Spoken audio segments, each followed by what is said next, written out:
Perdana Menteri Cina Li Qiang disebut tidak akan menemui Perdana Menteri Jepang Sanai Takaichi pada pertemuan puncak KTT G20 di Afrika Selatan. Hal ini disampaikan Kementerian Luar Negeri Cina pada Senin 17 November 2025 di tengah ketegangan yang meningkat antara Beijing dan Tokyo. Kementerian Luar Negeri Cina menyebut Li Qiang tidak punya rencana untuk bertemu Takaichi di sela-sela KTT G20 yang akan digelar di Afrika Selatan pada 22 dan 23 November 2025 mendatang. Juru bicara Kementerian Luar Negeri Cina Mao Ning mengatakan bahwa komentar Takaichi soal Taiwan telah merusak fondasi hubungan politik antara Beijing dan Tokyo. Mao Ning pun mendesak Jepang untuk mencabut pernyataan Takaichi yang dinilai salah oleh Cina.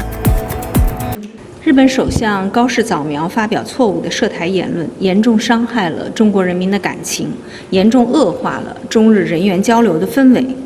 日方应当恪守中日4个政治文件的精神，立即纠正错误言行，防止中日关系受到进一步损害。 Ketegangan antara Cina dan Jepang meningkat imbas pernyataan Sanai Takaichi di parlemen Jepang. Takaichi menyatakan bahwa serangan Cina terhadap Taiwan dapat memicu respons militer Jepang.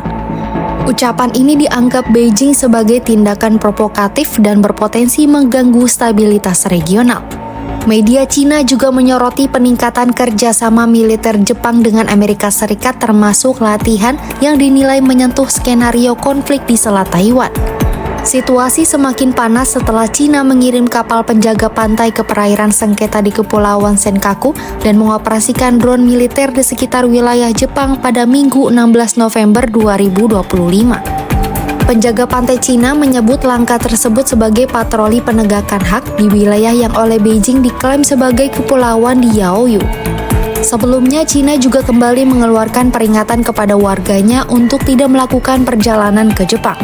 Menurut pemberitahuan tersebut, warga Cina yang saat ini berada di Jepang disarankan untuk memantau dengan cermat situasi keamanan setempat.